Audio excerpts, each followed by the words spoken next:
Shalom, selamat pagi jemaat yang dikasihi Tuhan. Kembali kita berkumpul di tempat ini untuk memuji, memuliakan Tuhan. Kita percaya bahwa kita memiliki Tuhan yang baik, amin. Yang percaya bahwa Tuhan kita baik, boleh lambaikan tangan. Mari kita memuji Tuhan bersama, kita katakan bahwa Engkau baik dan sangat baik pada setiap kita.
Kristus namanya. Puji Tuhan. Kasih Allah tidak pernah berubah bagi setiap kita. Dan mari pada pagi hari ini kita pakai hidup kita untuk menyembah Dia. Kita katakan bahwa Engkau adalah yang terindah Tuhan, dan tidak ada Allah lain seperti Engkau.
segalanya. Besar kasih setiamu kepadaku. Ku sembah Kau, ya Allahku. Ku tinggikan nama-Mu selalu. Tiada lutut tak bertelut menyembah Yesus Tuhan Rajaku. Ku sembah Kau, ya Allahku. Ku tinggikan nama-Mu selalu. Semua lidah kan mengaku Engkaulah Yesus Tuhan Raja. Mari kita bangkit berdiri, kita sembah Dia.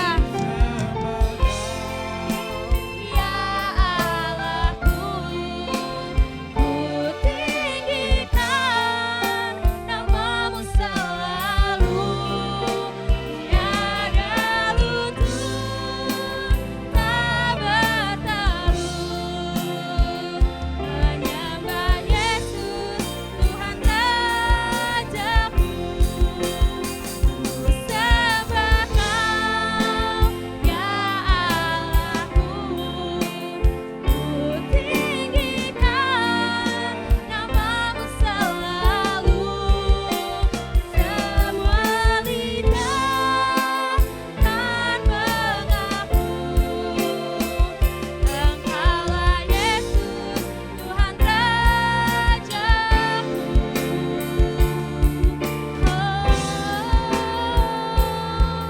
Ku sembah Kau, Yesus, Kau Rajaku.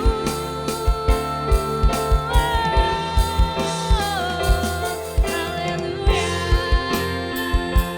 haleluya.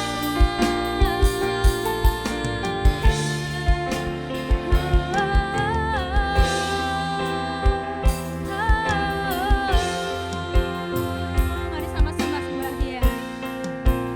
Ku sembah Kau, ya Allahku. Ku tinggikan nama-Mu selalu. Tiada lutut Tak bertelut menyembah Yesus menyembah Yesus Tuhan Rajaku. Ku sembah Kau, ya Allahku. Ku tinggikan nama-Mu selalu. Semua lidah kan mengaku Engkaulah Yesus Tuhan Raja. Ku sembah Kau, ya Allahku. Ku tinggikan nama-Mu selalu. Tiada lutut tak bertelut menyembah Yesus Tuhan Rajaku. Ku sembah Kau, ya Allahku. Ku tinggikan nama-Mu selalu. Semua lidah kan mengaku Engkaulah Yesus Tuhan Rajaku. Engkaulah Yesus Tuhan Rajaku. Engkaulah Yesus Tuhan Rajaku.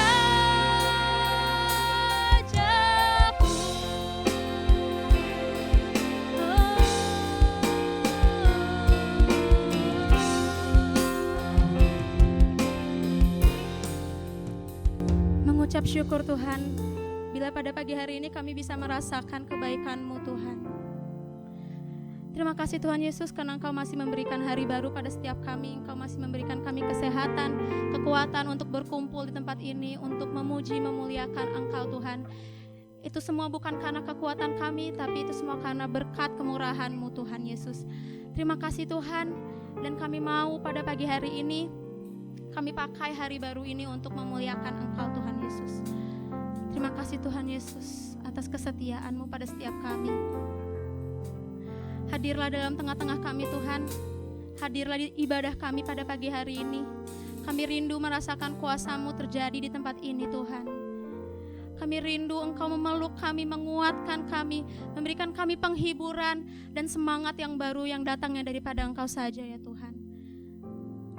Terima kasih Tuhan Yesus. Terima kasih Tuhan Yesus atas segalanya Tuhan.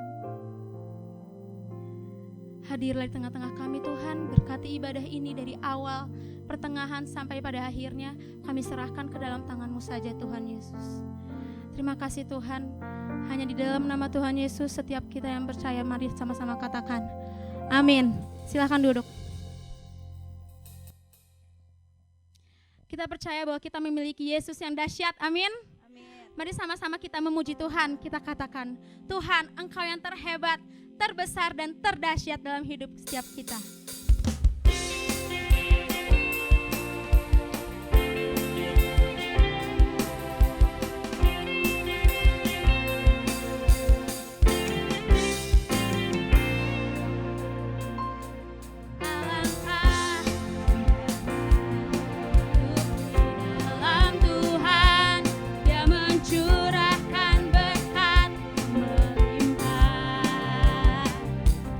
Alangkah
kita persiapkan hati kita untuk mendengarkan firman Tuhan.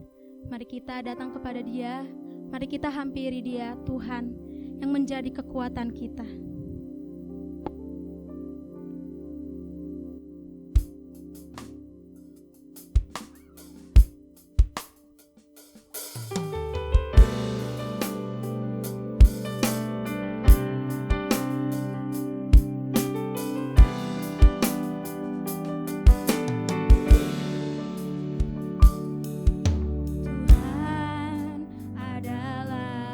Kekuatanku,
dalam Engkau Tuhan.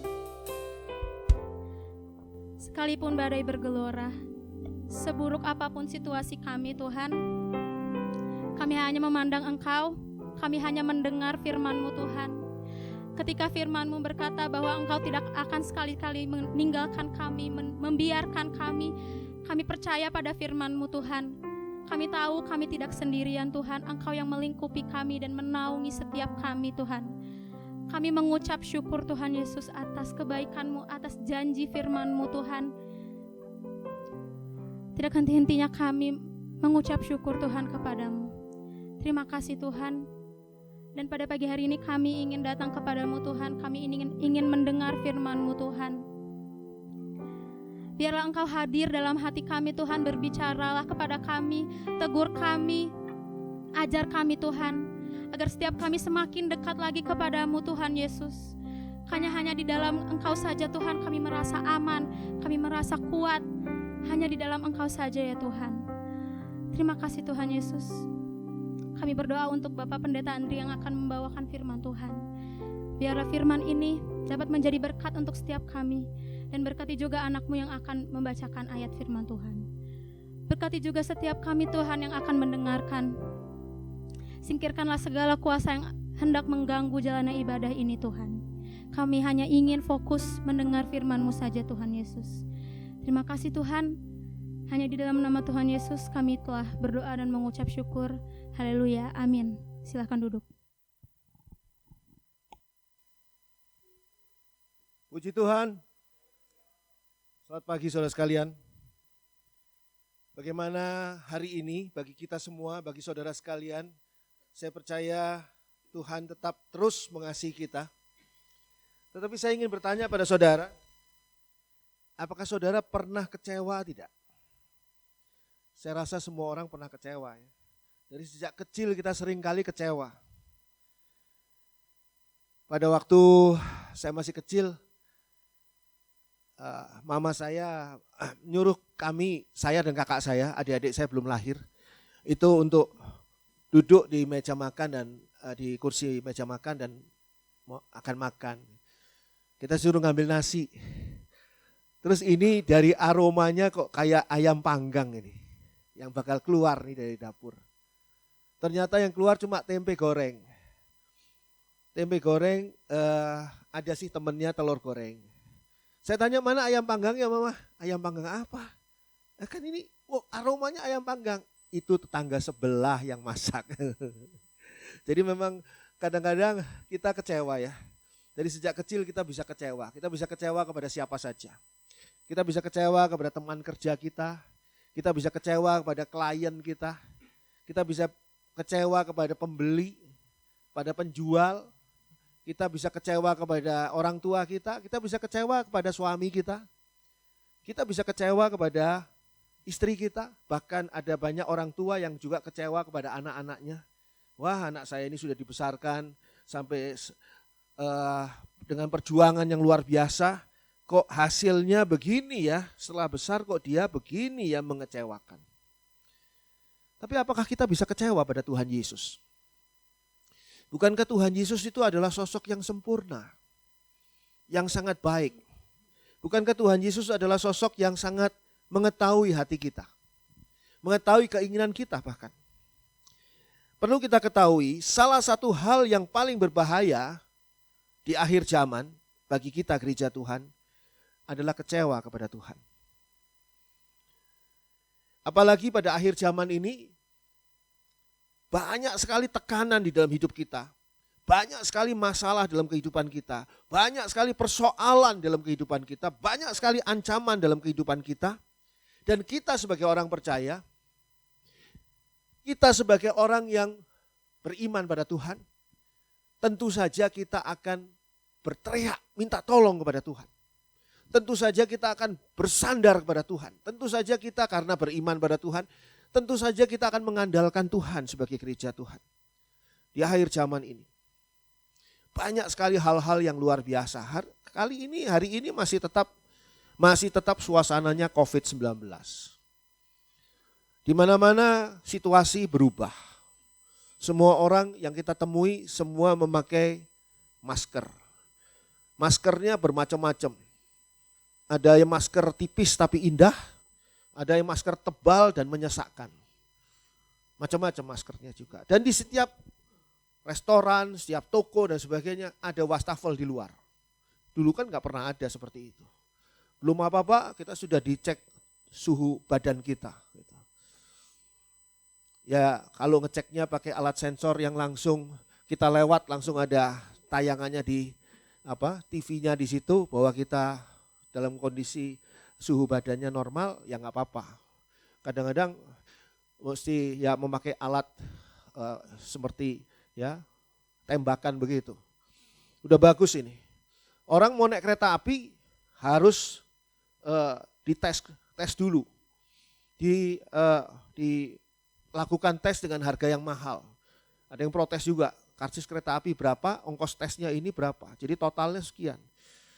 Banyak sekali hal-hal yang membuat kondisi yang tidak nyaman. Dan hal ini ditambah dengan kondisi di mana perekonomian kena dampaknya. Banyak yang tidak lagi bekerja, banyak yang sudah dirumahkan, atau yang bekerja tetap tetapi honornya dipotong, dikurangi dan sebagainya. Dan itu semua membuat tekanan yang luar biasa. Kita berharap sama Tuhan, kita minta sama Tuhan, tapi kok tetap saja nggak ada perubahan apa-apa. Di akhir zaman persoalan banyak. Di akhir zaman malah Tuhan terasa kurang bertindak. Dan ini yang seringkali membuat orang kecewa kepada Tuhan. Tapi masalahnya, bisakah kita kecewa pada Tuhan? Coba kita baca Yohanes 16. Yohanes 16 ayat 1. Yohanes 16 ayat 1. Semuanya ini kukatakan kepadamu supaya kamu jangan kecewa dan menolak aku.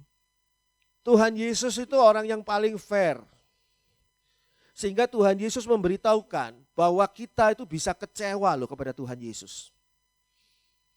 Dalam arti kata, sisi lain Tuhan Yesus bisa membuat kita kecewa. Sehingga dikatakan di sini semuanya ini kukatakan kepadamu supaya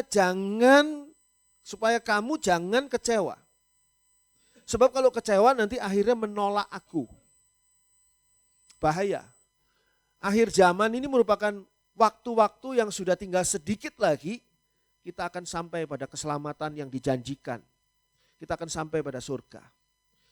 Tapi kekecewaan dapat membuat kita, dikatakan di sini, menolak Tuhan Yesus. Apa artinya menolak Tuhan Yesus? Ya artinya kita akan kehilangan surga. Kita dapat kecewa kepada Tuhan, lalu kita menolak Tuhan Yesus. Di dalam New International Version dikatakan di sana, all this I have told you so that you will not go astray. Astray ini adalah tersesat. Orang yang menolak Tuhan itu bisa tersesat. Kecewa lalu menolak Tuhan, dia hidupnya bakal tersesat. Nah, agar kita tidak mengalaminya, bagaimana caranya agar kita tidak mengalaminya? Tuhan katakan di sini, semuanya ini kukatakan kepadamu, supaya kamu jangan kecewa dan menolak aku dan akhirnya tersesat. Agar kita tidak mengalaminya, Tuhan sudah menyampaikan firman-Nya. Artinya firman Tuhan, hanya firman Tuhan yang dapat membuat kita tidak kecewa kepada Tuhan dan tidak menolak Tuhan sehingga kita tidak tersesat. Orang yang kurang mengkonsumsi firman Tuhan itu mudah kecewa pada Tuhan. Kenapa Tuhan? Saya kok mendapatkan penyakit yang seperti ini. Kenapa Tuhan? Apa salah saya sehingga saya tidak seberuntung orang lain? Dan sebagainya. Hanya firman Tuhan yang dapat membuat kita tidak kecewa kepada Tuhan dan tidak menolak Tuhan sehingga tidak tersesat. Pagi hari ini saya ingin mengajak kita semua melihat mengapa orang dapat kecewa kepada Tuhan. Dan ini sangat berbahaya, sangat berbahaya. Di akhir zaman terutama. Mari kita buka yang pertama adalah Matius 13. Matius 13 ayat 55 sampai dengan 58. Matius 13 ayat 55 sampai dengan 58. Bukankah ia ini anak tukang kayu? Bukankah ibunya bernama Maria dan saudara-saudaranya Yakobus, Yusuf, Simon dan Yudas? Dan bukankah saudara-saudaranya perempuan semuanya ada bersama kita? Jadi dari mana diperolehnya semuanya itu? Lalu mereka kecewa dan menolak dia. Maka Yesus berkata kepada mereka, seorang nabi dihormati di mana-mana kecuali di tempat asalnya sendiri dan di rumahnya. Dan karena ketidakpercayaan mereka, tidak banyak mujizat diadakannya di situ. Mengapa orang dapat kecewa kepada Tuhan? Yang pertama adalah karena tidak mengenal Tuhan dengan benar. Tuhan Yesus adalah orang yang sangat terkenal. Saya rasa di seluruh dunia, hampir semua orang tahu tentang Tuhan Yesus, walaupun mereka bukan Kristen. Tapi ada yang mengenal Yesus sebagai apa? Yesus sebagai nabi, enggak salah.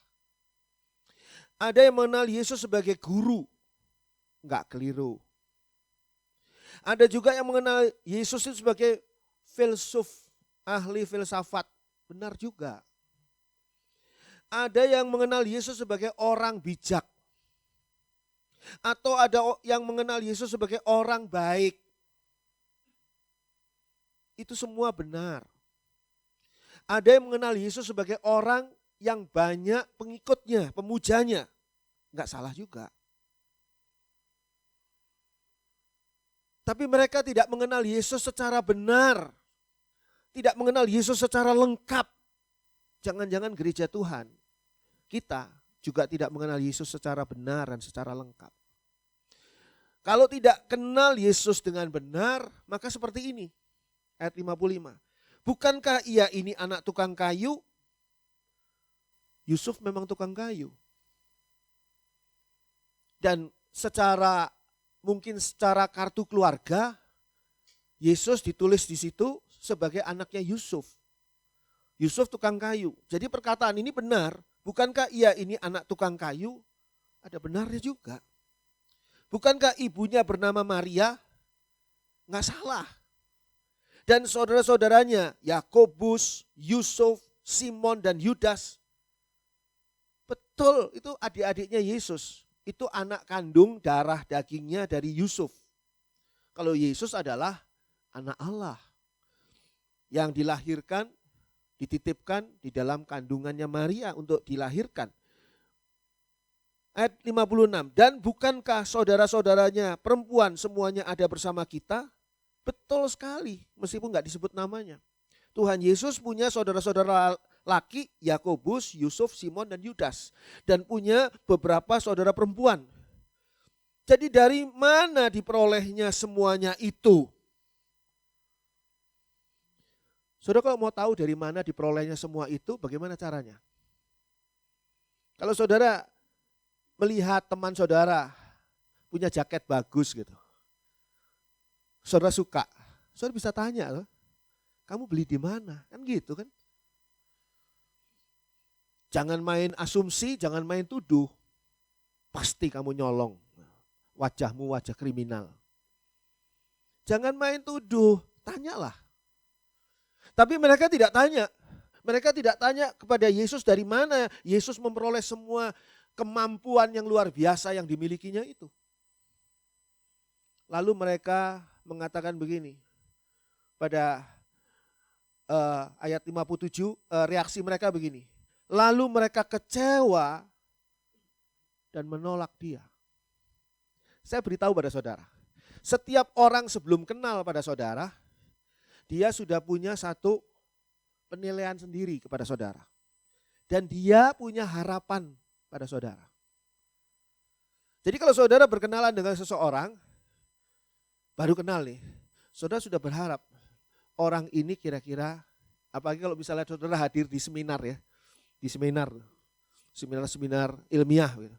Orang ini dari penampilannya seperti orang pandai, mungkin dia profesor, doktor, mungkin dia di bidang tertentu.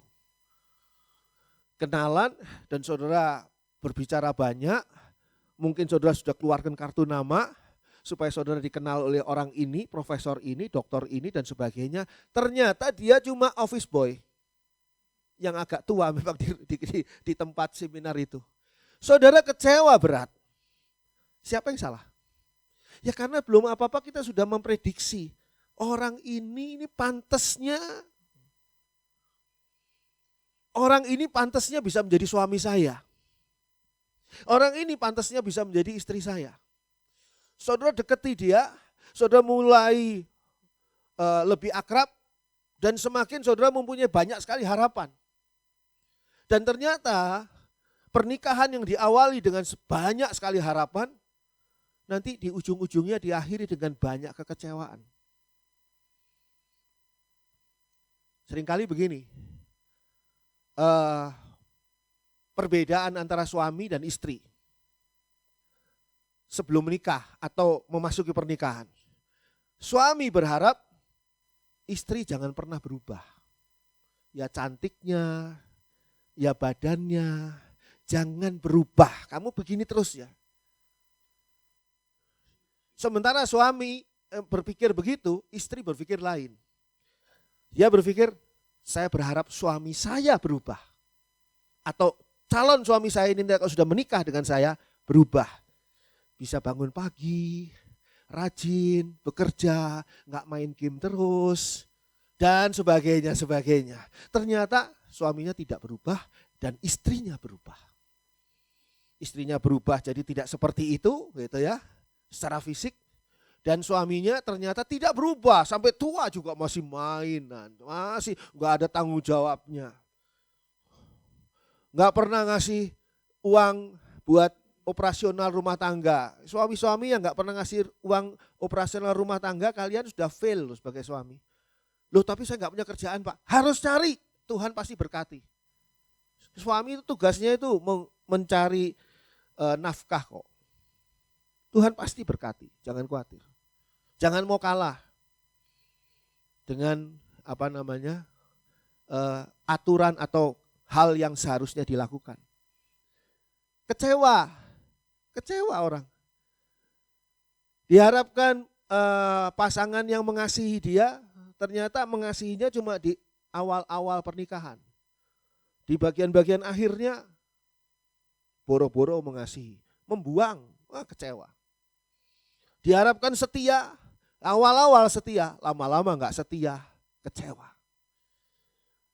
Tapi sekarang di sini Tuhan Yesus juga mengecewakan. Karena apa? Karena kita tidak mengenal Tuhan Yesus dengan benar. Orang tidak mengenal bahwa Yesus itu adalah Tuhan dan juru selamat. Jauh lebih tinggi daripada nabi, dari sekedar guru, dari sekedar filsuf, dari sekedar orang bijak, orang baik, orang yang banyak pengikutnya. Lebih dari semuanya itu, dia adalah Tuhan. Master. Tuhan kita dan juru selamat kita. Seringkali orang tidak mau mengenal Tuhan Yesus seperti itu, apalagi menerima Yesus seperti itu. Yang tidak mengenal Tuhan dengan benar, dia pasti akan memilih pikiran yang salah tentang Tuhan. Pikiran yang salah pada Tuhan. Termasuk umat Tuhan. Umat Tuhan yang punya pikiran yang salah tentang Tuhan atau pada Tuhan. Umat Tuhan ini bisa punya pikiran yang salah loh tentang Tuhan. Coba kita baca Lukas 24. Ayat 13 sampai dengan 24. Lukas 24 ayat 13 sampai dengan 24. Pada hari itu juga 2 orang dari murid-murid Yesus pergi ke sebuah kampung bernama Emmaus yang terletak kira-kira 7 mil jauhnya dari Yerusalem. Dan mereka bercakap-cakap tentang segala sesuatu yang telah terjadi. Ketika mereka sedang bercakap-cakap dan bertukar pikiran, datanglah Yesus sendiri mendekati mereka, lalu berjalan bersama-sama dengan mereka. Tetapi ada sesuatu yang menghalangi mata mereka, sehingga mereka tidak dapat mengenal dia. Yesus berkata kepada mereka, "Apakah yang kamu percakapkan sementara kamu berjalan?" Maka berhentilah mereka dengan muka muram. Seorang dari mereka, namanya Kleopas, menjawabnya, "Adakah engkau satu-satunya orang asing di Yerusalem yang tidak tahu apa yang terjadi di situ pada hari-hari belakangan ini? Katanya kepada mereka, apakah itu? Jawab mereka, apa yang terjadi dengan Yesus orang Nazaret? Dia adalah seorang nabi yang berkuasa dalam pekerjaan dan perkataan di hadapan Allah dan di depan seluruh bangsa kami. Tetapi imam-imam kepala dan pemimpin-pemimpin kami telah menyerahkan dia untuk dihukum mati dan mereka telah menyalibkannya. Padahal kami dahulu mengharapkan bahwa dialah yang datang untuk membebaskan bangsa Israel. Tetapi sementara itu telah lewat 3 hari sejak semuanya itu terjadi. Tetapi beberapa perempuan dari kalangan kami telah mengejutkan kami. Pagi-pagi buta mereka telah pergi ke kubur dan tidak menemukan mayatnya. Lalu mereka datang dengan berita bahwa telah kelihatan kepada mereka malaikat-malaikat yang mengatakan bahwa ia hidup. Dan beberapa teman kami telah pergi ke kubur itu dan mendapati bahwa memang benar yang dikatakan perempuan-perempuan itu, tetapi dia tidak mereka lihat. Saudara masih ingat kisah ini? Kisah setelah Tuhan Yesus bangkit dari kematian. Siapa 2 orang ini? Pertanyaannya gitu. Siapa 2 orang ini? Apakah kedua orang ini adalah orang biasa yang sekedarnya saja mengenal Yesus? Pada hari itu juga ayat 13, 2 orang dari murid-murid Yesus pergi ke sebuah kampung bernama Emmaus. Jadi mereka ini murid Yesus. Mereka ini sudah banyak belajar tentang Yesus. Mereka sering bersama dengan Yesus. Tapi apa yang mereka kenal dari Yesus? Dikatakan di sini, ayat 19, kata Tuhan Yesus kepada mereka, apakah itu? Jawab mereka. Apa yang terjadi dengan Yesus orang Nazaret? Dia adalah seorang nabi, enggak salah. Yang berkuasa dalam pekerjaan dan perkataan di hadapan Allah, enggak salah. Dan di depan seluruh bangsa kami, benar juga. Tetapi imam-imam kepala dan pemimpin-pemimpin kami telah menyerahkan dia untuk dihukum mati dan mereka telah menyalibkannya. Ini adalah fakta. Tapi coba pada ayat 21. Padahal kami dahulu mengharapkan bahwa dialah yang datang untuk membebaskan bangsa Israel. Membebaskan dari apa? Dari penjajahan Romawi. Padahal ini murid Yesus. Murid Yesus yang mengenal Yesus sebagai pembebas. Mesias yang datang untuk membebaskan bangsa Israel dari jajahannya Romawi. Mereka tidak mengenal Yesus dengan benar. Mereka tidak mengenal Yesus dengan baik. Mereka tidak mengenal Yesus dengan lengkap. Apakah mereka sudah mengalami kebangkitan Yesus? Oh, mereka mengalami, sama seperti kita. Mendengar tentang kebangkitan Yesus. Kita belum pernah pergi ke kubur Yesus dan melihat Tuhan Yesus keluar dari kuburnya, belum pernah. Mereka juga tidak pernah melakukan atau tidak pernah mengalami seperti itu. Tapi mereka mendengar. Dikatakan di sana ayat 22, tetapi beberapa perempuan dari kalangan kami telah mengejutkan kami. Pagi-pagi buta mereka telah pergi ke kubur dan tidak menemukan mayatnya. Lalu mereka datang dengan berita bahwa telah kelihatan kepada mereka malaikat-malaikat yang mengatakan bahwa ia hidup. Mereka sudah dengar kabar tentang kebangkitan. Tapi tetap mereka punya pendapat di ayat yang tadi dibacakan. Padahal kami dahulu mengharapkan bahwa dialah yang datang untuk membebaskan bangsa Israel, ayat 21. Itu yang ada di hati mereka. Jadi bagaimana mereka tidak kecewa kepada Yesus? Karena apa yang di hati mereka ini tidak sesuai dengan pengenalan mereka tentang Tuhan Yesus atau tentang kebenaran Tuhan Yesus itu sendiri. Pertama adalah karena tidak mengenal Tuhan dengan benar. Kalau saudara tidak mengenal Tuhan dengan benar, dengan lengkap, dengan baik, maka saudara pasti akan kecewa kepada Tuhan. Itu sebabnya saya mengajak kita semua untuk semakin kenal Tuhan. Semakin sungguh-sungguh kita mengenal Tuhan Yesus. Saya membuka forum untuk kita boleh belajar tentang ayat-ayat firman Tuhan di dalam setiap hari Jumat. Saudara masih ingat dengan acaranya Zoom, saudara bisa di rumah dan ikut serta di dalam grup Zoom ini dan kita membahas ayat-ayat Alkitab dan itu membukakan pengertian-pengertian yang baru. Pengertian-pengertian yang luar biasa. Saudara yang mau ikut, saudara boleh daftar karena ini acaranya eksklusif hanya untuk jemaat atau warga dari GPKDI Tabernakel Kasih. Apa sebabnya orang kecewa kepada Tuhan? Markus 10. Markus 10 ayat 17 sampai dengan 22.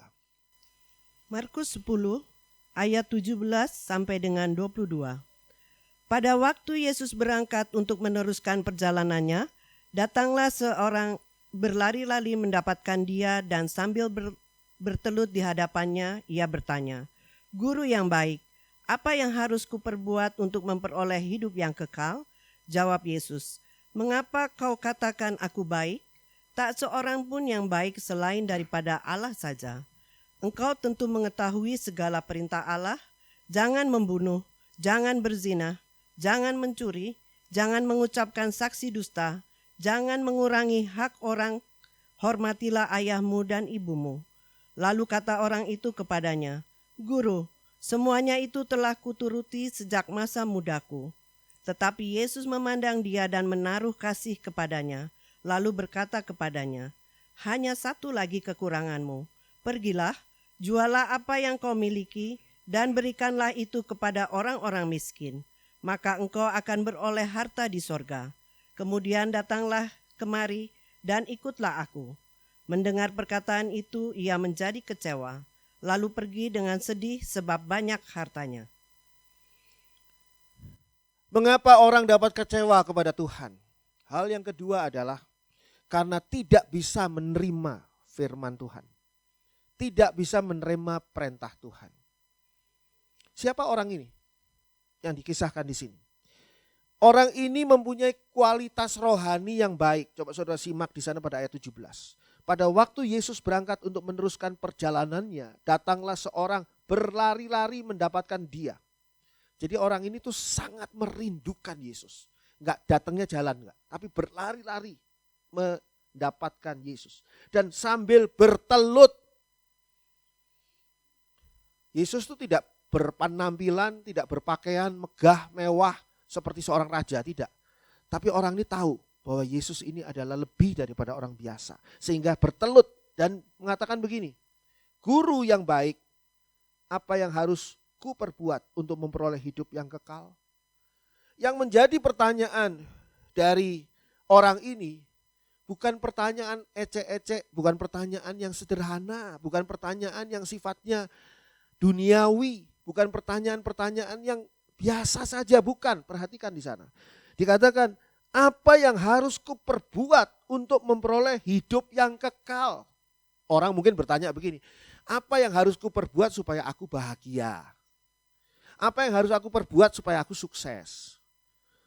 Apa yang harus aku perbuat supaya aku mengalami hal-hal yang baik dalam hidupku? Ini enggak, dia bicara soal sesuatu yang masih jauh, yaitu apa? Hidup yang kekal. Dia tahu berarti ada hidup kekal, ada hidup yang sementara. Dia tahu, dia mengerti benar. Dia ini adalah orang yang mempunyai kualitas rohani yang baik. Dia bertelut di hadapan Tuhan. Dia memanggil Tuhan itu sebagai guru yang baik. Bertanya tentang hidup yang kekal. Yang kedua adalah dikatakan pada ayat 20. Guru, semuanya itu telah kuturuti sejak masa mudaku. Jadi ketika Tuhan Yesus berkata, jangan membunuh, jangan berzina, jangan mencuri, jangan mengucap saksi dusta, jangan mengurangi hak orang, hormatilah ayahmu dan ibumu. Semua yang ada di Taurat, Tuhan Yesus katakan pada orang ini katakan apa? Guru, semuanya itu telah kuturuti sejak masa mudaku. Jadi dia ini memang dari muda orang baik, orang benar, orang yang kualitas rohaninya baik. Dari sejak muda. Bukannya mudanya bengal terus tuanya baru bertobat, enggak. Dia dari muda adalah orang yang punya kualitas rohani yang baik. Tapi apa yang menjadi kekurangannya? Ketika Tuhan Yesus berkata, hanya satu lagi kekuranganmu, pergilah, jualah apa yang kau miliki dan berikanlah hasil penjualan itu kepada orang-orang miskin, maka engkau akan beroleh harta di surga. Kemudian datanglah kemari dan ikutlah aku. Pertanyaan saya terlebih dahulu, apakah perkataan Tuhan Yesus ini terlalu berat buat dia? Apakah perintah firman Tuhan ini terlalu berat buat orang ini? Saya rasa tidak. Sebab orang ini sudah mengerti tentang hidup yang kekal. Orang ini sudah bertanya tentang hidup yang kekal. Sehingga ketika Tuhan Yesus berkata bahwa engkau akan beroleh harta di surga, saya rasa dia mengerti betul. Tidak perlu dijelaskan lagi. Harta di surga itu apa? Kemudian datanglah kemari dan ikutlah aku. Apa yang dikatakan oleh Tuhan Yesus? Tuhan Yesus mau mengajarkan orang ini, lepaskan keterikatanmu dari harta duniawi. Ikutlah aku. Artinya apa? Mengikuti teladan Tuhan Yesus. Jadilah seperti aku. Seolah-olah begitu. Saya ingin tegaskan sekali lagi ya, nyeleweng sedikit ini ya. Saudara masih ingat ketika Tuhan Yesus dibaptis oleh Yohanes Pembaptis. Roh Kudus turun dalam bentuk burung merpati. Dan dari surga terdengar suara, inilah anakku yang kukasihi, kepadanya aku berkenan. Pernah tidak ada orang yang dibaptis dan surga terbuka dan lalu ada suara, inilah padanya aku berkenan. Ada tidak? Hanya Yesus. Itu sebabnya mengapa kita harus menjadi serupa dengan Yesus. Karena apa? Hanya yang serupa dengan Yesus ini yang Allah berkenan. Kalau kita tidak menjadi serupa dengan Yesus, jangan harap Allah berkenan kepada kita. Bagaimana caranya bisa menjadi serupa dengan Yesus? Kita harus belajar kenal tentang Yesus. Dan dikatakan oleh Tuhan Yesus tadi, ikutlah aku. Mengikuti teladan dan pengajaran Yesus. Dan buat orang ini gak terlalu sulit. Orang ini tuh adalah orang yang kualitas kerohaniannya sudah baik ini. Bukan saat ini saja, sudah sejak muda. Tapi mendengar perkataan itu, ayat 22. Ia menjadi kecewa. Lalu pergi dengan sedih sebab banyak hartanya. Kenapa dia kecewa? Karena dia tidak menduga bahwa Yesus akan menjawab seperti itu. Jawaban Yesus ini membuat dia kecewa. Firman Tuhan seringkali membuat kita bisa kecewa. Karena apa? Karena kita tidak menduga firman Tuhannya kok begini. Sehingga sulit buat menerima firman Tuhan. Ketika hati saudara sedang sedih, ketika saudara sedang punya masalah keuangan, berangkat dari rumah pergi ke gereja, saudara berharap nanti khotbahnya ini akan menghibur dan menguatkan saya dan memberitahukan kepada saya apa yang harus saya lakukan supaya saya terbebas dari masalah keuangan ini. Ternyata khotbahnya tentang hidup kudus. Ternyata khotbahnya tentang hidup suci. Menjauhkan diri dari dosa. Ya, khotbahnya ini ya. Ini mas saya sudah tahu, saya nggak pernah berbuat dosa. Saya selalu hidupnya benar, berusaha melakukan firman Tuhan. Tapi nggak jawab masalah saya ini. Pernah nggak saudara mengalami itu? Bahwa khotbah ini tidak menjawab permasalahan saya. Nggak cocok sama saya. Kenapa kok tidak cocok sama saya? Ada kan juga orang yang merasa gini, Pak Andri setiap kali khotbah kok selalu kayaknya tuh menyinggung saya. Kok selalu menegur saya. Tiap kali khotbah kok selalu pas saya datang selalu diomong berhenti merokok. Kenapa kok selalu kena ke saya terus? Ada yang begitu kan?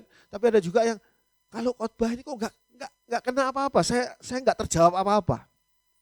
Apa yang saudara harapkan sih dari sebuah firman Tuhan? Namanya juga firman Tuhan, ya Tuhan yang berfirman. Tuhan berfirman seperti apa? Seperti itulah perintahnya. Dan orang ini menjadi kecewa. Kenapa? Karena orang ini tidak bisa menerima firman Tuhan. Firman Tuhan tidak sesuai dengan harapannya.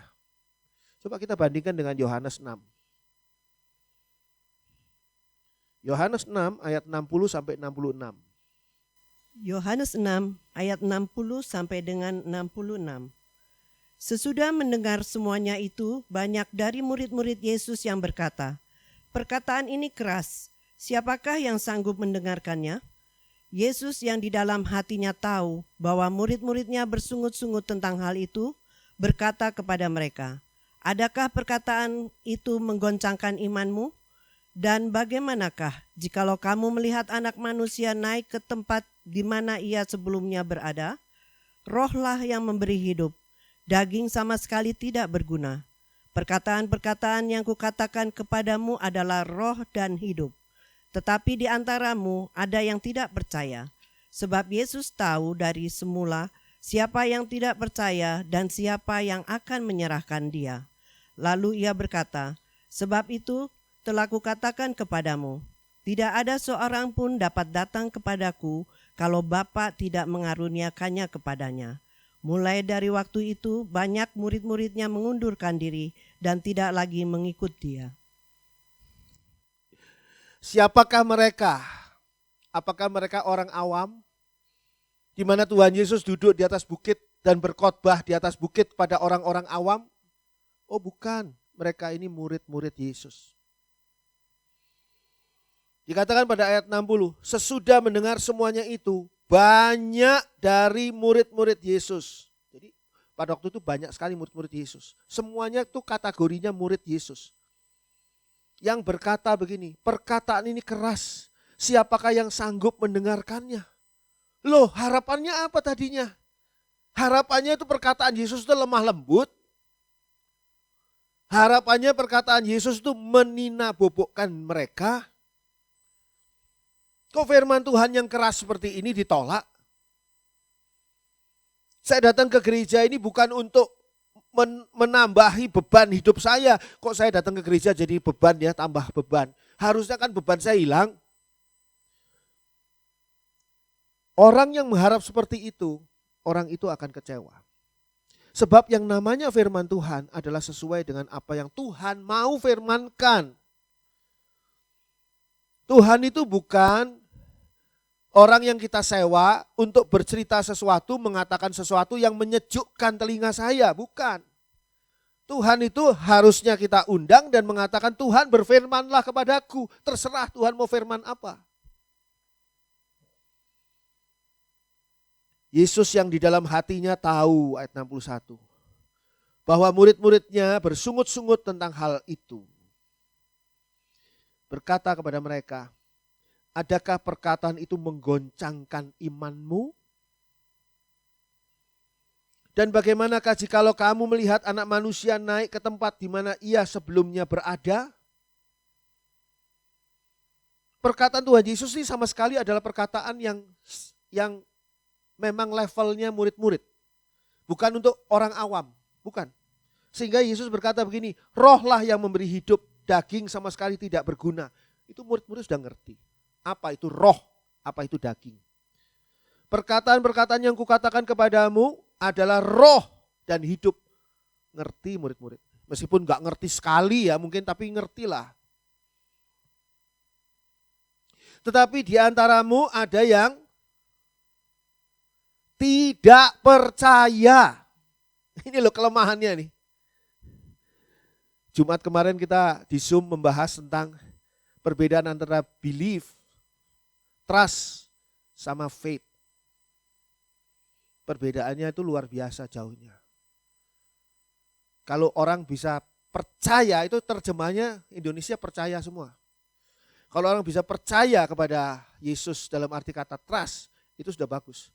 Tapi yang diharapkan Yesus adalah faith, iman. Kamu tidak percaya. Saya ingin bertanya pada saudara. Ketika saya berkhotbah, saudara yang mendengar langsung maupun mendengar melalui rekaman, berapa banyak, berapa persen perkataan saya yang menyampaikan firman Tuhan ini saudara percayai? Berapa persen? Berapa persen dari firman Tuhan yang saya bawakan ini saudara percayai? Kalau saudara percayai, oh enggak usah lama-lama. 2-3 bulan saja hidup saudara berubah total. Saya beritahu pada saudara. Karena apa? Firman Tuhan ini mengandung kuasa. Mengandung kuasa yang luar biasa. Kalau kita terima, terimanya pakai apa? Pakai percaya.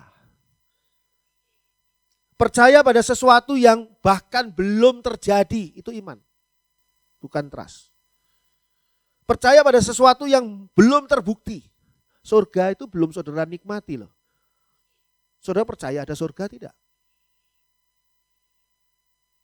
Kalau saudara tidak percaya kepada surga, atau saudara ragu-ragu, atau saudara berharap ada surga, maka saudara tidak sungguh-sungguh memfokuskan, membidikkan hidup saudara pada surga. Tapi kalau saudara beriman surga itu ada dan aku mau masuk ke sana, tidak ada pilihan lain, maka sekarang saudara akan hidup membidikkan hidup saudara pada surga. Tidak usah ada orang yang nyuruh-nyuruh, tidak usah. Pilihannya sekarang kok. Saudara mau apa? Mau apa saudara? Mereka ini tidak percaya. Sebab Yesus tahu dari semula siapa yang tidak percaya dan siapa yang akan menyerahkan dia. Yesus tuh maha tahu loh. Lalu ia berkata, sebab itu telah kukatakan kepadamu, ayat 65. Tidak ada seorang pun dapat datang kepadaku kalau Bapa tidak mengaruniakannya kepadanya. Jadi tidak ada seorang pun yang akan menerima Yesus sebagai Tuhan dan Juru Selamat kalau bukan karena karunia Allah. Jadi kalau saudara dan saya bisa menerima Yesus sebagai Tuhan dan Juru Selamat, itu bukan karena kita hebat, bukan karena kita baik, bukan karena kita lebih dari orang lain, bukan. Tapi karena kita mendapat karunia Allah. Hoki kita besar, keberuntungan kita besar, kita bisa percaya. Orang lain gak percaya Tuhan loh. Walaupun sudah lihat mujizat, sudah mengalami banyak perkara dari Tuhan, tetap tidak percaya pada Tuhan Yesus. Mungkin saudara belum pernah mengalami mujizat Tuhan, tapi saudara percaya Tuhan Yesus, hoki saudara besar. Keberuntungan saudara luar biasa, itu karunia. Mulai dari waktu itu, ayat 66. Banyak murid-muridnya, bukan 1-2. Banyak murid-muridnya mengundurkan diri dan tidak lagi mengikut dia. Kenapa? Kecewa. Yesus kok kayak gini sih? Kecewa. Apakah ada orang yang kecewa pada saya? Banyak. Sehingga tidak mau mendengarkan apa yang saya uraikan firman Tuhan. Meskipun saya sudah kasih caranya. Makan lempernya, buang bungkusnya. Bungkusnya itu kan saya. Lempernya itu ya firman Tuhan. Ambil lempernya, makan firman Tuhan, buanglah sayanya. Sayanya nggak penting. Tapi orang nggak mau dengarkan juga firman Tuhan yang saya bawakan. Karena apa? Kecewa pada saya. Pak Andri sih bikin kecewa. Apakah saya punya tujuan membuat orang kecewa? Saya berharap tidak membuat orang kecewa. Tapi orang itu kecewa dengan alasan sendiri-sendiri. Dengan berangkat dari masalahnya sendiri-sendiri. Kepada Yesus saja orang kecewa, kok apalagi kepada saya. Yesus nih. Sosok yang sempurna. Orang bisa kecewa, apalagi kepada saya. Meskipun Yesus dan saya juga tidak mau membuat orang kecewa. Mulai dari waktu itu banyak murid-muridnya mengundurkan diri dan tidak lagi mengikut dia. Jadi mengapa orang dapat kecewa kepada Tuhan? Karena tidak mengenal Tuhan dengan benar. Dan kedua, karena tidak bisa menerima firman Tuhan. Perintah Tuhan. Yang ketiga, Ayub 2 ayat 9.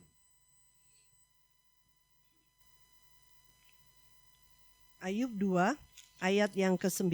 Ya. Maka berkatalah istri kepadanya, masih bertekunkah engkau dalam kesalehanmu? Kutukilah Allahmu dan matilah. Istri Ayub ini, saudara kenal Ayub ya? Bukan Ayub teman saudara, bukan. Ayub yang di Alkitab ini. Ini orang dikatakan adalah orang yang benar. Ayat 1, Ayub pasal 1 ayat 1. Ada seorang laki-laki di tanah Uz bernama Ayub. Orang itu saleh dan jujur, ia takut akan Allah dan menjauhi kejahatan.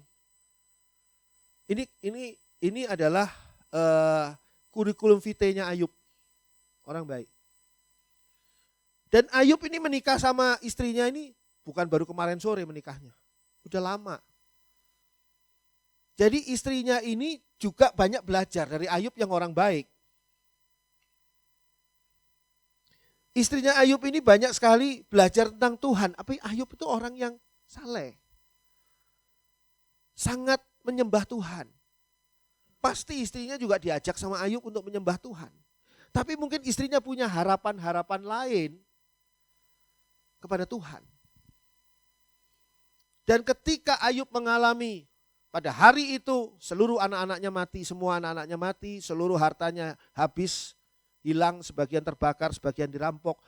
Seluruh tubuhnya, bagian tubuhnya Ayub itu mengalami sakit yang aneh dan sebagainya.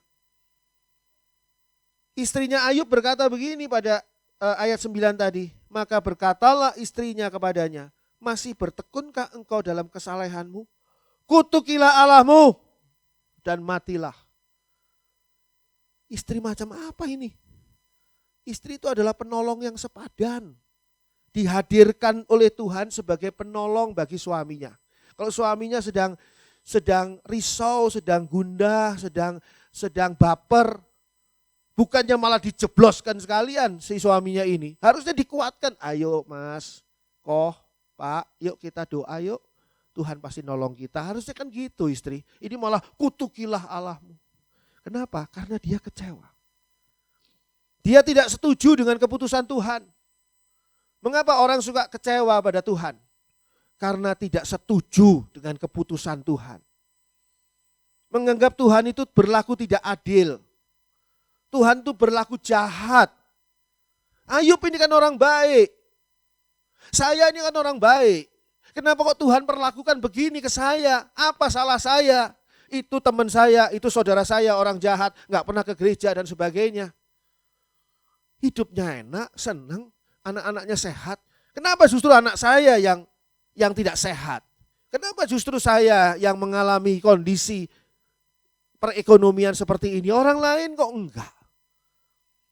Menganggap Tuhan tidak berlaku adil.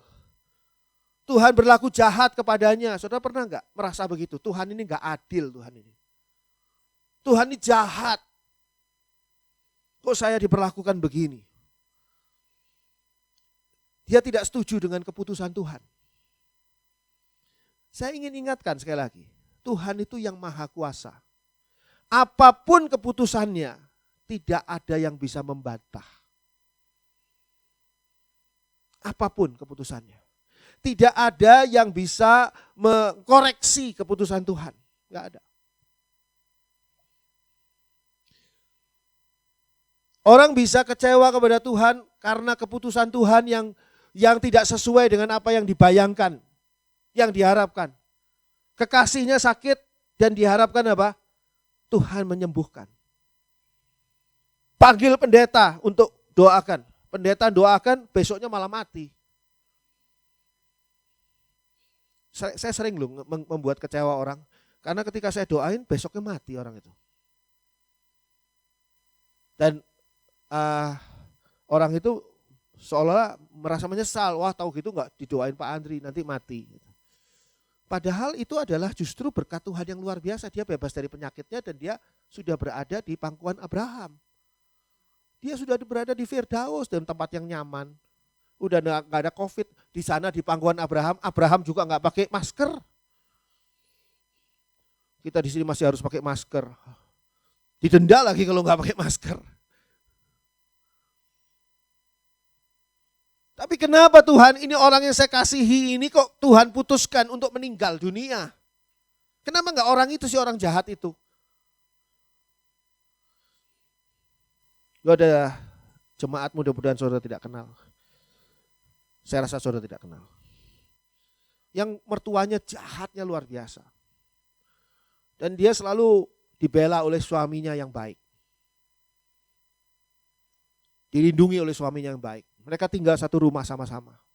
Seringkali konsultasi pada saya dan saya beritahukan bagaimana harus mengatasi kondisi seperti itu dan sebagainya. Suatu ketika suaminya ini mengalami serangan jantung dan meninggal dunia. Tidak ada lagi yang membela dia. Tinggal bersama mertua yang jahat itu dan mertuanya itu semakin sewenang-wenang kepada dia. Dan dia marah kepada Tuhan. Mengapa Tuhan yang mesti serangan jantung suami saya? Padahal mertuanya juga sakit jantung. Kenapa enggak mertua saya yang jahat itu sakit jantung? Kenapa enggak itu aja meninggal dunia, serangan jantung? Kenapa suami saya yang baik harus meninggal dunia? Siapa lagi yang membela saya? Ini suami saya itu tulang punggung dalam rumah tangga. Kalau enggak ada dia, Ya sudah, seperti ayam cabut tulang tuh. Nggak bisa apa-apa, lemes dah. Tulang punggungnya dicabut, gimana? Tuhan ini bagaimana sih? Kecewa dia kepada Tuhan. Pada keputusan Tuhan. Saya beritahu, kalau mertuamu saat ini mati, langsung masuk neraka dia. Meskipun neraka belum ada saat itu. Sekarang juga belum ada, nanti Tuhan bukanya nanti. Pada saat sang antikris masuk duluan. Tapi mertuamu enggak akan selamat. Karena kejahatannya dan karena mertuamu itu walaupun Kristen, tapi hidupnya itu tidak sesuai dengan firman Tuhan. Tapi kalau suamimu sekali meninggal dunia, serangan jantung, suamimu langsung masuk Firdaus. Hidupnya indah. Tidak setuju dengan keputusan Tuhan. Coba bandingkan dengan Matius 20. Ayat 8 sampai 15. Matius 20 ayat 8 sampai dengan 15. Ketika hari malam Tuhan itu berkata kepada mandurnya, "Panggillah pekerja-pekerja itu dan bayarkan upah mereka, mulai dengan mereka yang masuk terakhir hingga mereka yang masuk terdahulu."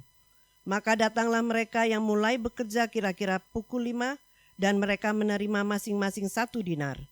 Kemudian datanglah mereka yang masuk terdahulu. Sangkanya akan mendapat lebih banyak, tetapi mereka pun menerima masing-masing 1 dinar juga. Ketika mereka menerimanya, mereka bersungut-sungut kepada tuan itu. Katanya, "Mereka yang masuk terakhir ini hanya bekerja 1 jam, dan engkau menyamakan mereka dengan kami yang sehari suntuk bekerja berat dan menanggung panas terik matahari." Tetapi tuan itu menjawab seorang dari mereka, "Saudara, aku tidak berlaku tidak adil terhadap engkau. Bukankah kita telah sepakat sedinar sehari? Ambillah bagianmu dan pergilah. Aku mau memberikan kepada orang yang masuk terakhir ini sama seperti kepadamu. Tidakkah aku bebas mempergunakan milikku menurut kehendak hatiku? Atau iri hatikah engkau karena aku murah hati?" Saudara masih ingat perumpamaan ini? Di mana tuan ini memanggil pegawai dari pagi, ada pegawai yang masuknya pagi, masuknya siang, masuknya sore, dan masuknya malah hampir petang hari. Tapi semuanya diberi honor yang sama. Proteslah mereka yang masuk dari pagi. Saya masuk dari pagi kok cuma dapat sedinar sehari. Sementara orang itu baru kerja 1 jam, sudah dapat sedinar untuk pekerjaannya dia. Tidak setuju dengan keputusan tuannya ini. Tidak setuju dengan keputusan Tuhan. Padahal ini adalah kasih karunia. Hak si Tuhan ini. Menganggap Tuhan ini tidak berlaku adil, sudah melakukan kejahatan. Sehingga kalau kita lihat apa yang terjadi di sini pada orang ini kecewa berat. Kecewa luar biasa. Dikatakan di sana ayat 12 katanya, "Mereka yang masuk terakhir ini hanya bekerja 1 jam dan engkau menyamakan mereka dengan kami yang sehari suntuk bekerja berat dan menanggung panas terik matahari." Tapi Tuhan ini menjawab seorang dari mereka, "Saudara, aku tidak berlaku tidak adil terhadap engkau. Bukankah kita telah sepakat sedinar sehari?" Sebelum bekerja kan sudah sepakat dulu sedinar sehari. "Ambillah bagianmu dan pergilah. Aku mau memberikan kepada orang yang masuk terakhir ini sama seperti kepadamu." Ini kasih karunia. Adalah hak tuannya. Kenapa kita jadi iri hati kepada orang lain? Tidak setuju dengan keputusan Tuhan. Tidakkah aku bebas mempergunakan milikku menurut kehendak hatiku? Atau iri hatikah engkau karena aku murah hati? Ini anak kecil ini. Kalau anak kecil begitu. Anak-anak kecil, saudara punya anak kecil 3 gitu. 4 orang, beda setahun. Ini kakaknya dikasih uang jajan 10.000. Adik paling kecil dikasih uang jajan 20.000. Marah kakaknya, "Kenapa itu masih kecil 20.000? Anak kecil protes. Padahal tuh haknya orang tuanya mau ngasih berapa. Gak ngasih pun haknya orang tuanya. Tidak setuju dengan keputusan Tuhan. Ini yang membuat kecewa. Kecewa dan terus meninggalkan Tuhan. Ketika meninggalkan Tuhan, efeknya jauh lebih berat. Hidupnya itu akan dikatakan tersesat. Akan hancur gara-gara masalah kecil, jadi meninggalkan Tuhan. Ini gara-gara masalah kecil, besoknya mungkin tidak dipakai lagi di kebun anggur itu. Mengapa orang kecewa kepada Tuhan? Yang keempat adalah Ayub 21. Kita baca Ayub 21. Ayat 7-15. Ayub 21 ayat 7 sampai dengan 15. Mengapa orang fasik tetap hidup, menjadi tua, bahkan menjadi bertambah-tambah kuat? Keturunan mereka tetap bersama mereka dan anak cucu diperhatikan mereka. Rumah-rumah mereka aman, tak ada ketakutan. Pentung Allah tidak menimpa mereka. Lembu jantan mereka memacek dan tidak gagal. Lembu betina mereka beranak dan tidak keguguran. Kanak-kanak mereka dibiarkan keluar seperti kambing domba, anak-anak mereka melompat-lompat. Mereka bernyanyi-nyanyi dengan iringan rebana dan kecapi, dan bersukaria menurut lagu seruling. Mereka menghabiskan hari-hari mereka dalam kemujuran, dan dengan tenang mereka turun ke dalam dunia orang mati. Tetapi kata mereka kepada Allah, "Pergilah dari kami tidak suka mengetahui jalan-jalan-Mu. Yang Maha Kuasa itu apa, sehingga kami harus beribadah kepadanya? Dan apa manfaatnya bagi kami kalau kami memohon kepadanya?" Orang ini adalah orang fasik yang yang ditunjukkan di sini. Mengapa orang fasik ayat 7? Mengapa orang fasik tetap hidup, menjadi tua, bahkan menjadi bertambah-tambah kuat? Ini orang fasik. Orang fasik itu bukan orang kafir, sekali lagi. Orang kafir tidak kenal Allah. Orang fasik tahu ada Allah tapi tidak peduli kepada Allah. Sudah hidupnya tidak peduli pada Allah, kok hidupnya diberkati Tuhan begini sih? Seperti yang kita baca tadi sampai dengan ayat 15. Hidupnya itu melawan Tuhan kok diberkati. Saya kok malah tidak diberkati Tuhan. Padahal saya sudah melayani Tuhan, saya sudah memberi persembahan kepada Tuhan, saya sudah sungguh-sungguh berdoa, saya sungguh-sungguh jalani firman Tuhan. Kok saya begini-begini aja, sementara orang fasik ini kok diberkati Tuhan? Mengapa orang kecewa pada Tuhan? Karena tidak setuju dengan keadaan baik orang lain. Menilai, apalagi menghakimi orang lain, itu seringkali mendatangkan pengaruh buruk kepada diri kita sendiri. Apa sebabnya? Karena ketika kita menilai dan menghakimi orang lain, tanpa sadar, kita menyerap pemikiran-pemikiran buruk dari orang itu. Jadi kita hakimi orang itu, kita nilai orang itu negatif. Dan hal itu masuk dalam pikiran kita. Loh saya kan enggak gitu. Menyerapnya itu bukan mencontoh, bukan. Tapi menyerapnya itu, loh saya kan enggak gitu. Kok saya tidak diberkati ya? Bukan pemikiran yang baik. Bukan pemikiran yang bisa menjadi motivasi yang baik bagi kita. Kalau kita menilai dan menghakimi orang, itu tanpa sadar akan mendatangkan pengaruh buruk bagi kita. Karena pengaruh pikiran-pikiran buruknya yang kita ambil. Bukan hal yang baik dan memotivasi yang baik. Di sini orang itu tidak setuju dengan keadaan baik orang lain. Seolah-olah ini tidak benar kondisinya. Saya ingin ingatkan kepada saudara. Tuhan itu baik. Kenapa saya bisa punya kesimpulan Tuhan itu baik?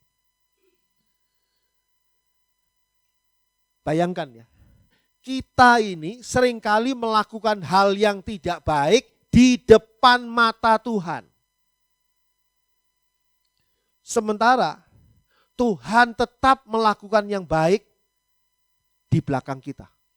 Walaupun kita tidak tahu. Kita dalam kondisi tidak sadar. Kita tuh seperti bayi yang baru lahir tuh. Tidak sadar yang dilakukan oleh orang tua kita itu bukan cuma sekedar gendong kita dan pada waktu kita masih bangun gitu, bukan. Di saat kita tidur, orang tua kita mungkin mencuci pakaian kita, menyiapkan susu buat kita, membersihkan ini itu untuk kepentingan kita. Di saat kita tidak tahu, di saat kita tidak sadar, Tuhan itu sedang melakukan yang baik di belakang kita. Ya, Tuhan melakukan yang baik meskipun tidak kita lihat atau belum kita lihat. Tapi kita seringkali melakukan hal yang buruk tepat di mata Tuhan, tepat di dalam pandangan Tuhan. Itu sebabnya kita itu sulit mengatakan bahwa Tuhan saya ini baik kepadamu, enggak bisa. Tuhan itu yang baik. Coba kita bandingkan dengan Mazmur 37 ayat 1 sampai 11. Ini rada panjang-panjang nih ayatnya. Tapi enggak apa-apa lah ya. Mazmur 37 ayat 1 sampai 11. Sayang kalau dipotong-potong. Mazmur 37 ayat 1 sampai dengan 11.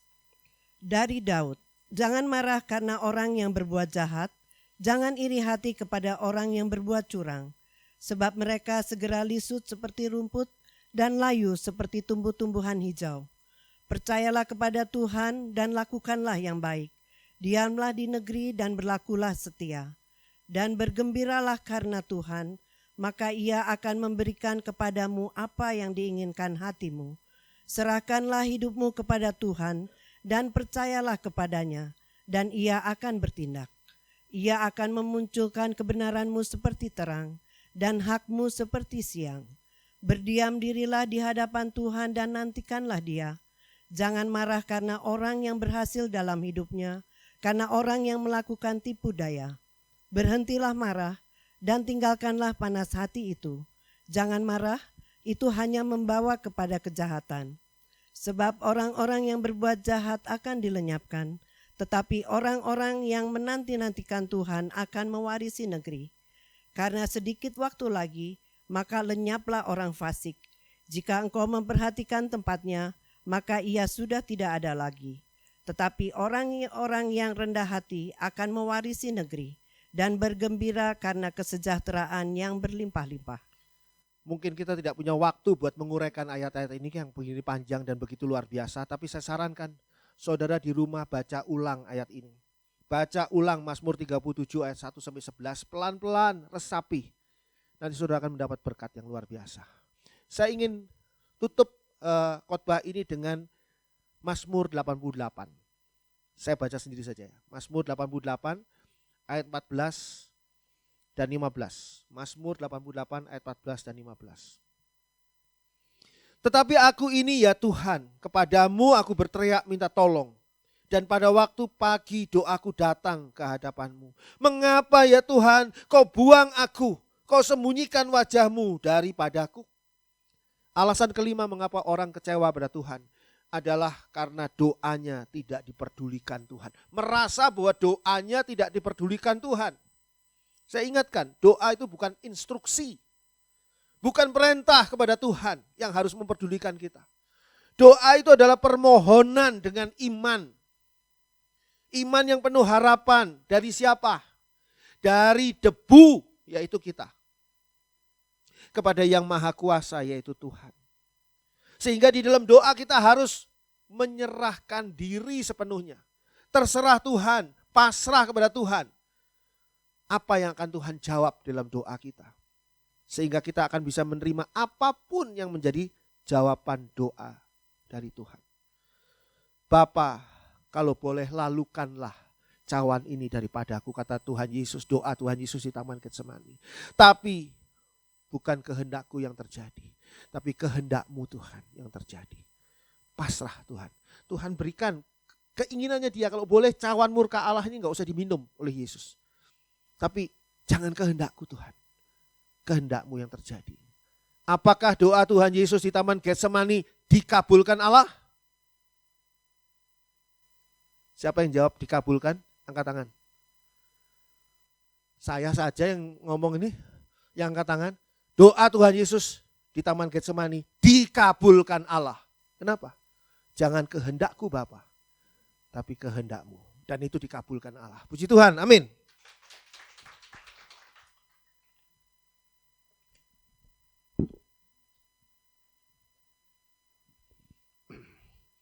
Saat ku tak melihat jalanmu,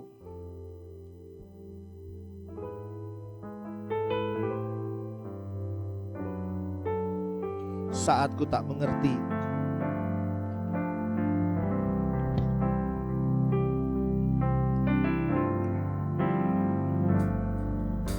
Saat ku tak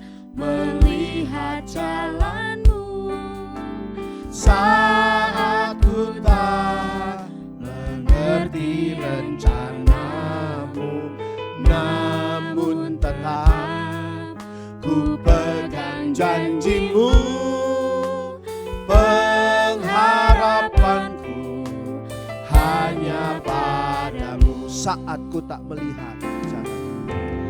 Saat ku tak melihat jalanmu, Saat ku tak mengerti rencanamu, namun tetap ku pegang janjimu.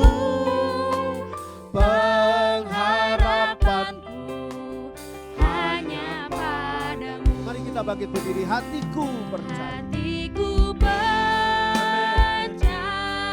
Amin. Hatiku percaya ya Allah.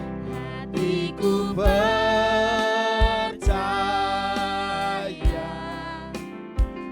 Hatiku percaya. Selalu ku percaya. Oh Tuhan, hatiku percaya. Hatiku percaya.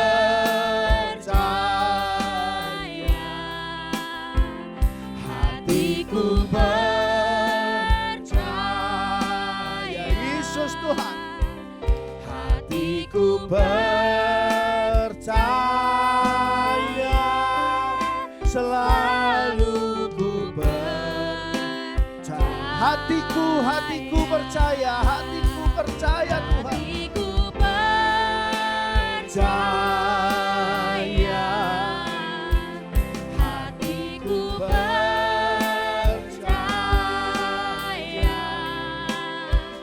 Hatiku percaya. Selalu ku percaya. Selalu ku percaya. Selalu ku percaya. Selalu ku percaya Tuhan. Selalu ku percaya.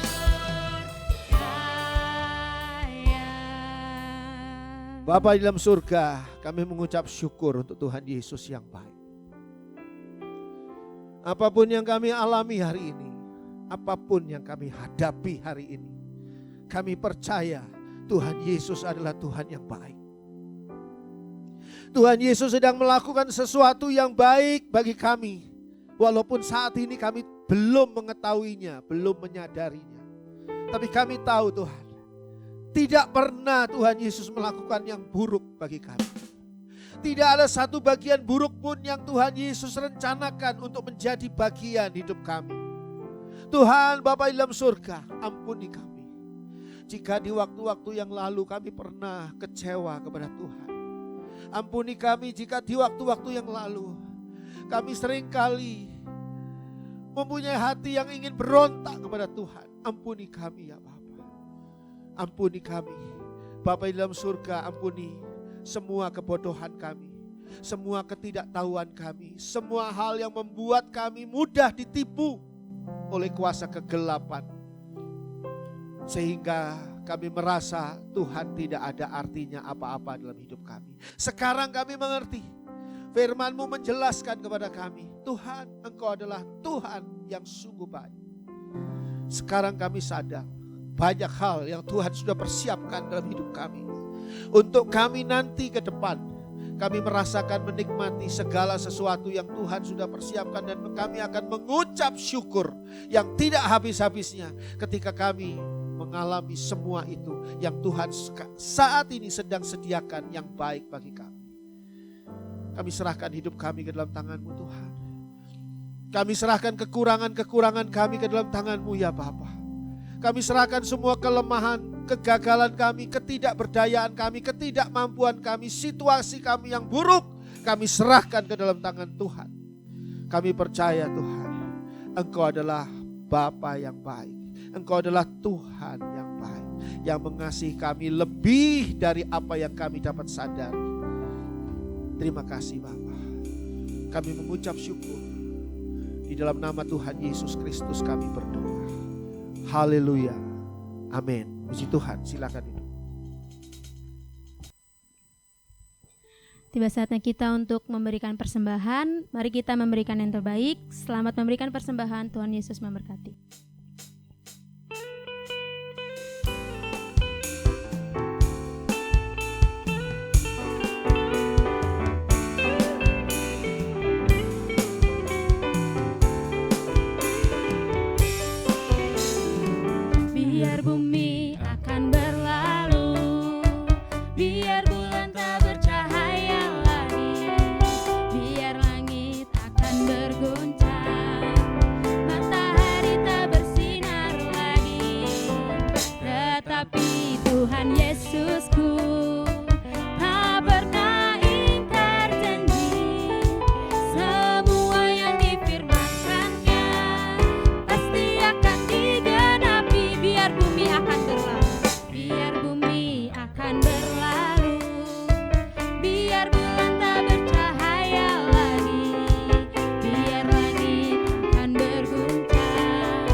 Kita masuk dalam doa.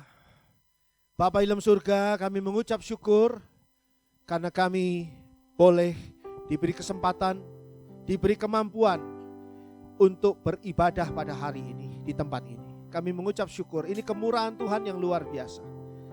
Terima kasih Bapa dalam surga untuk berkat-berkat-Mu yang luar biasa selama 1 minggu ini. Kami diberikan kesehatan, kami dijaga, dipelihara, ditolong oleh Tuhan dengan luar biasa. Dan kami percaya Tuhan, minggu ke depan kami juga akan diberkati oleh Tuhan. Bahkan lebih lagi, karena kami sekarang mengerti, kami sekarang benar-benar mengimani Tuhan, Engkau adalah Allah yang sungguh-sungguh baik, Bapa yang baik bagi kami. Bapa dalam surga, biarlah firman Tuhan terus berbicara di dalam hati kami masing-masing. Terus memberikan peringatan-peringatan, petunjuk, pimpinan pada kami semua. Sehingga firman-Mu yang menjadi terang bagi jalan kami benar-benar akan membawa kami untuk datang menjadi orang-orang yang berkenan di hadapan Tuhan. Bapa dalam surga, anak-anak-Mu menyampaikan persembahan. Biarlah persembahan ini berkenan di hadapan Tuhan.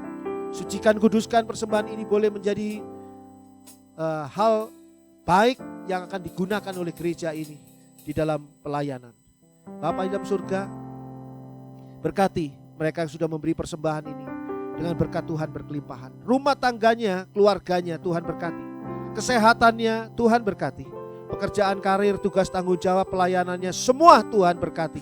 Masa depannya Tuhan berkati. Terima kasih Bapa. Kami mau serahkan diri kami masing-masing, Kota Bandung, Indonesia, bahkan dunia ini ke dalam tangan Tuhan. Kami tidak tahu apa yang akan terjadi kelak kemudian hari, tapi kami serahkan kondisi COVID-19 ini ke dalam tangan Tuhan. Tolong ya Bapa agar segera Tuhan hentikan pergerakan pemekaran dari COVID-19 ini, khususnya di Indonesia dan di Kota Bandung pada khususnya. Tuhan tolong, dan biarlah kami diberikan kesehatan sempurna. Bukakan tetap Tuhan kesempatan bagi kami untuk mengabarkan Injil, untuk membawa jiwa-jiwa, untuk mengajak teman-teman kami, keluarga kami datang mengenal Tuhan Yesus.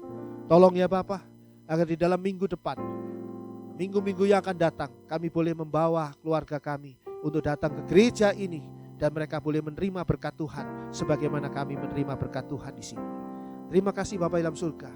Sekarang Bapa dalam surga, kami juga mau serahkan akan Indonesia yang saat ini sedang menghadapi rongrongan dari berbagai kekuatan yang ingin mengacaukan Indonesia. Tuhan, Engkau yang menolong, menjaga, melindungi Indonesia dari semua pihak yang ingin mengganti atau menggeserkan sistem-sistem yang sudah baik, yang ingin menggoyahkan akan Pancasila dan Undang-Undang Dasar 45, yang ingin mengganggu NKRI. Tuhan, jagai Indonesia terhadap semua unsur-unsur dan kekuatan-kekuatan yang mau mengacaukan ini. Tuhan yang mengalahkan semua kekuatan jahat ini. Terima kasih Bapa dalam surga. Sekarang kami mau membuka hati kami. Turunkanlah berkat-Mu atas kami semua. Dicurahkan berkat yang datangnya dari Allah, di dalam kasih kemurahan Tuhan Yesus, dan di dalam penyertaan Allah Roh Kudus yang senantiasa menyertai kita dan membawa kita semakin berkenan di hadapan Tuhan. Suatu saat Tuhan akan membawa kita masuk dalam surganya yang mulia, dan tidak ada seorang pun yang tertinggal, di dalam nama Tuhan Yesus Kristus. Haleluya. Amin.